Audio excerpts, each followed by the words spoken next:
السلام عليكم ورحمة الله وبركاته. أهلا بكم في قناة يوميات تحدي المشاكل. أنا أماني ودي قناتي. دلوقتي إن شاء الله هنقدم في الفيديو ده روتين توفير. يعني إيه بقى؟ هوريكم إزاي عملنا الأكل النهاردة وعملنا إيه النهاردة. أول حاجة عملناها جبنا فراخ بانيه نص كيلو وقطعناها قطع صغيرة زي ما انتم شايفين كده، وهنبدأ بقى نعمل لها خلطة الشاورما. هنحط معلقة كبيرة خلطة الشاورما. هنبدأ بقى دلوقتي كده اهو زي ما انتم شايفين كده معلقه كبيره خلطه الشاورما، وبعدين هنحط بقى ايه الزبادي زي ما انتم شايفين كده. دي زبادي بلدي اهي هناخد منها معلقه. طبعا هنشيل الوش ده كده على جنب، مش هينفع ناخده.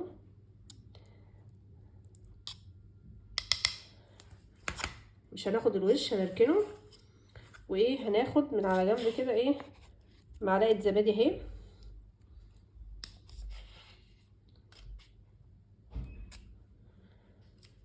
هنشوف بقى باقي الخطوات. بعد كده بقى هنحط الزيت.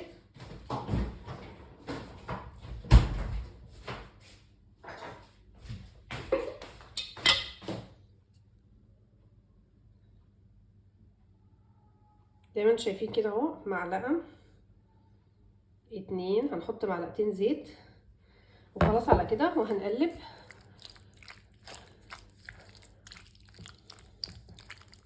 زي ما انتم شايفين كده، هنقلب اهو.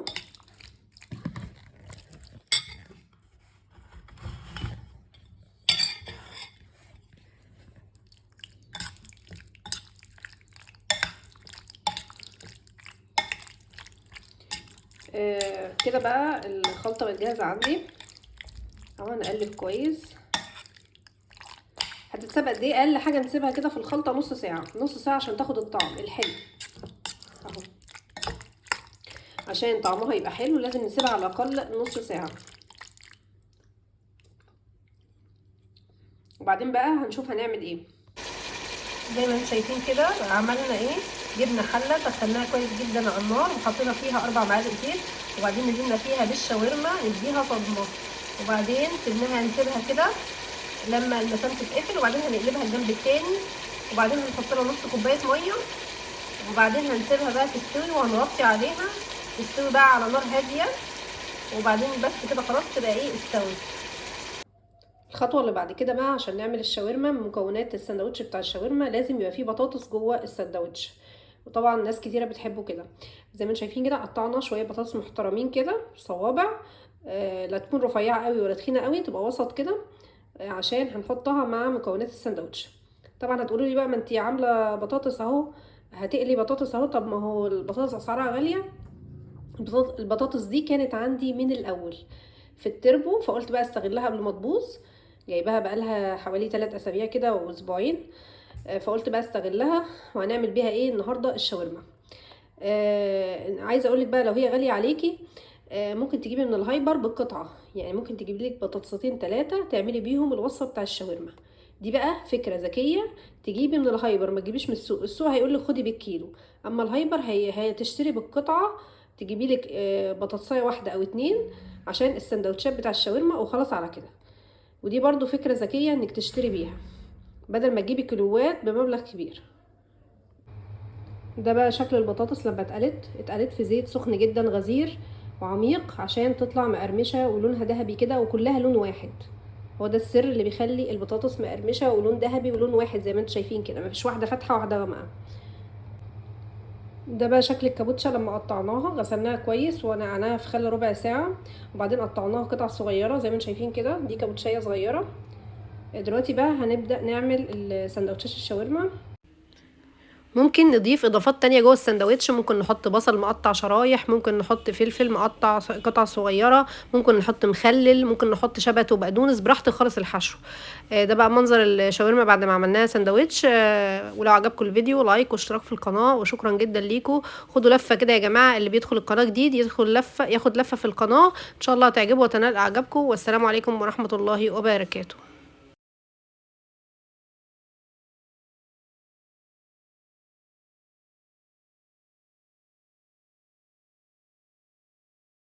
السلام عليكم ورحمة الله وبركاته. أنا أماني ودي قناتي يوميات تحدي المشاكل. النهاردة فكرة الفيديو هنقدم 32 فكرة لضيافة العيد. لا تفكري ولا تحتاري، اختاري بقى اللي يناسبك أو اللي يعجبك أو اللي يناسب ميزانيتك أو اللي يناسب مع وقتك أو اللي يناسب ظروفك. اختاري بقى اللي يعجبك من ضيافة العيد وقدميه. أول حاجة عندي فكرة اللي هي الفكرة التقليدية، الفكرة المعروفة اللي هي الكحك والبسكوت والبيتي فور والقريبة زي ما انتم شايفين كده. كل سنة وانتم طيبين، العيد خلاص. النهارده هيشوفوا الرؤية. هيقولوا بقى النهارده بكره العيد او بعده. فاحنا بقى منتظرين بقى نعرف امتى العيد، هيبقى بكره ولا بعد بكره. اول فكره معانا بقى عشان ضيافه العيد. كل سنه وانتم طيبين. زي ما انتم شايفين كده كحك وبسكوت وبيتي فور وغريبه. زي ما انتم شايفين كده جايبين اهو علبه كبيره. طبعا كل واحد بيجيب حسب امكانياته وحسب ظروفه وحسب ميزانيته. انا جايبه علبه كبيره اهو عشان الاسره عندي. بعد كده عندي هنشوف بقى باقي الافكار بتاع الفيديو. طيب لو انت مش قادره بقى تجيبي علبه كبيره زي دي، ممكن تجيبي علبه صغيره على قد ظروفك وعلى قد ميزانيتك. لو مش قادره تعملي في البيت كميات كبيره، هتجيبي علبه جاهزه كده صغيره على قدك. الفكرة بقى رقم 2 من ضيافة العيد هي نقدم شوكولاتات مختلفة. طبعا الشوكولاتات في منها انواع كتيرة واحجام كتيرة، كل واحد بيجيب الحاجة اللي تناسبه وكل واحد بيجيب الحاجة اللي تناسب الميزانية بتاعته. الفكرة رقم 3 نقدم حلويات مختلفة زي الحلويات اللي هي الصغيرة دي. في ناس بتجيب صودا، في ناس بتجيب توفيكس، في ناس بتجيب، كل واحد بيجيب حسب ما يناسب ميزانيته بالكم والثمن اللي يناسبه ويناسب مستواه ويناسب ميزانيته. الفكرة رقم 4 ممكن نعمل كاسات او كوبايات جيلي وكاستر يعني مع بعض كده. الاول نعمل الجيلي في الكوبايه نصها ونجمده في الفريزر، وبعدين نعمل الكاستر ونحطه عليه ونجمده برده، فبيدي عندنا كاس شكله ظريف جدا، لونه احمر في اصفر كده، يبقى شكله حلو. الفكره رقم 5 ممكن نقدم بسكوتات مختلفه اللي هي البسكوت الجاهز ده زي وان مور مثلا، او اي بسكوت بقى انت تحبيه. بعد كده الفكره اللي بعد كده فكره المشروبات. ليله العيد او ليله الوقفه احنا ممكن نحضر مجموعه من المشروبات. هقول لك على شويه افكار حلوه في المشروبات.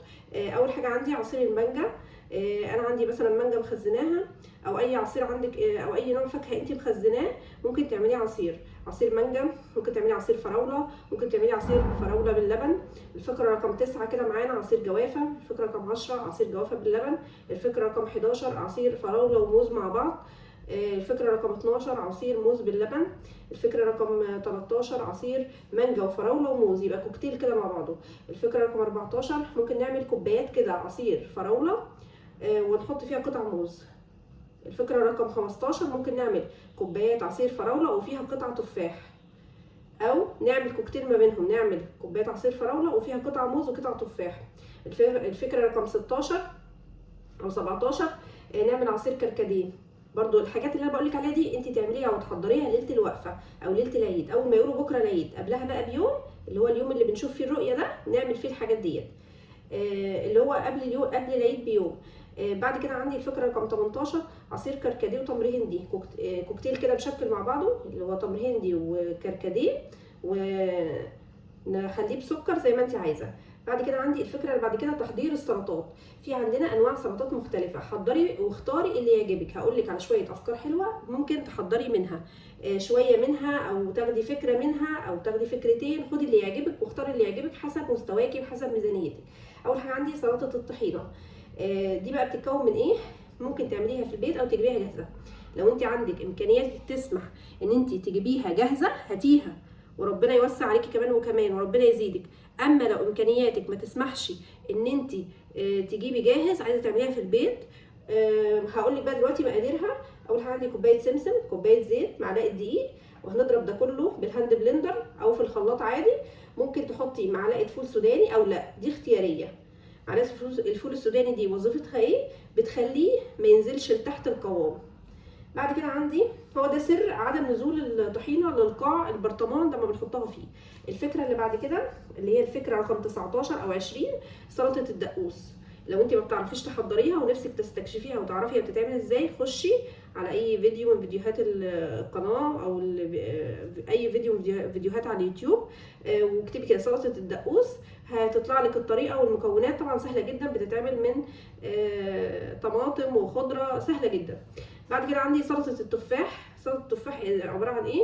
بتجيبي تعملي السلطه الخضراء، الخضار اللي عندك عادي، بس بتحطي على السلطه دي تفاحه، بتدي طعم حلو جدا.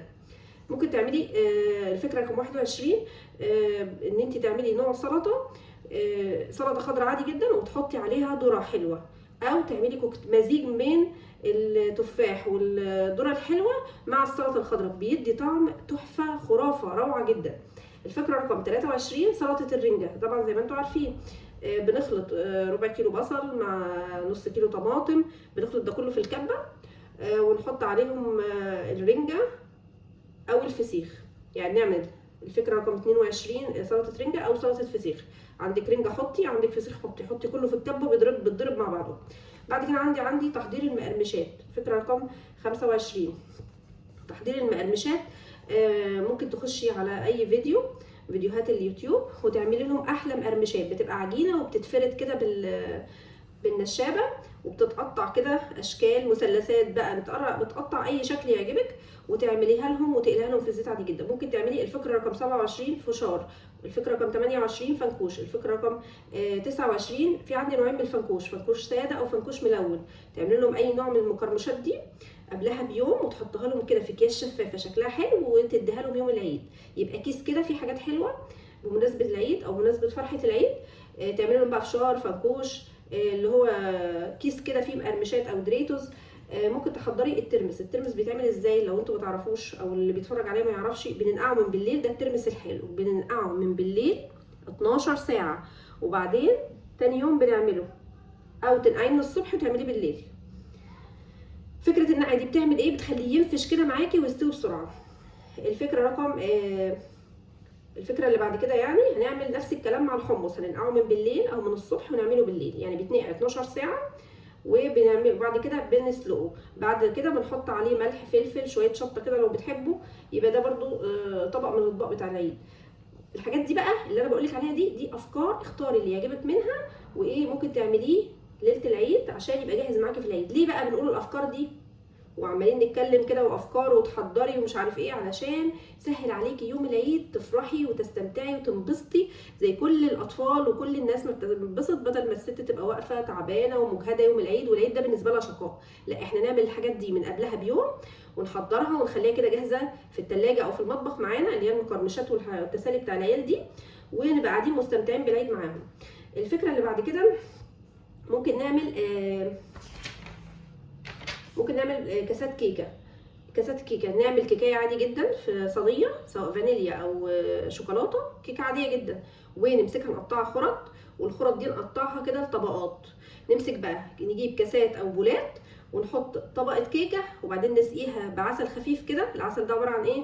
عباره عن كوبايه ميه ومعلقتين سكر يغلوا شويه على النار 3 4 غلوات كده، ونحط عليهم رشه فانيليا وخلاص ونقفل.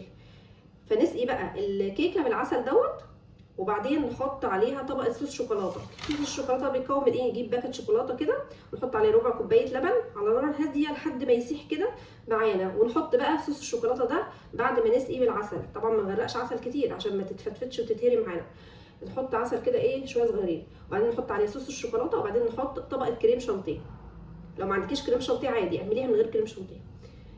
بعد كده نعمل طبقه كيكه تاني، نحط طبقه كيكه تاني وبعدين نحط طبقه كريم شانتيه تاني، او طبقه صوص شوكولاته تاني وبعدين طبقه كريم شانتيه تاني، وبعدين ايه نزينه من فوق خالص بالكريم صوص الشوكولاته والكريم شانتيه، وبعدين نحط في النص كده فرماسيل. تزيني بقى فرماسيل، قطع فواكه عندك، قطع شوكولاته عندك براحتك، التزيين الخارجي ده بتاعك انتي.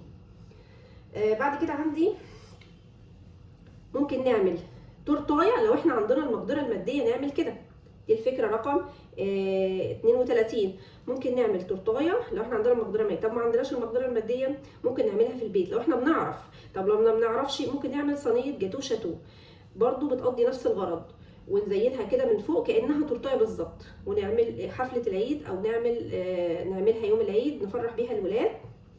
ويا ريت بقى تعملوا لايك للفيديو واشتراك في القناه لو عجبكم افكاره او خدتوا اي فكره فيه عجبتكم. لايك للفيديو، ودايما تعرفوا كده وانتوا بتتفرجوا عليا انكم مش بتتفرجوا على قناه بتتكلم عن طبخ او حلويات بس، ولكن القناه متنوعه، يا ريت تاخدوا لفه فيها. القناه بتقدم حاجات مختلفه، بتقدم خطه ازاي ننظم وقتنا، بتقدم انا عامله فيديو عن التخاطب، عامله فيديو عن تنظيم الوقت، عامله فيديو عن افكار كتير وحاجات كتير عن الحشوات، عامله افكار حلويات، عامله ازاي نجهز لرمضان، ازاي نجهز للعيد. ادخلوا بقى شوفوا الفيديوهات دي. وفي افكار للمنظفات، ازاي نعمل صابون بسرعه وبتكلفه بسيطه، ازاي نعمل ملمع زجاج ببلاش، ازاي نعتني ببشرتنا ببلاش. في فيديوهات كده حلوه جدا هتعجبكم. لفوا لفه في القناه هتعجبكم. في فيديو عن التخسيس، ازاي تبقى رشيق طول حياتك وما تزيدش في الوزن. القناه متنوعه ما بتتكلمش عن حاجه واحده. لفوا لفه فيها وان شاء الله هتعجبكم وتنال اعجابكم. ولو عجبكم الفيديو او لقيتوا فيه اي حاجه تفيدكم، لايك واشتراك في القناه. وشكرا جدا ليكم، والسلام عليكم ورحمه الله وبركاته.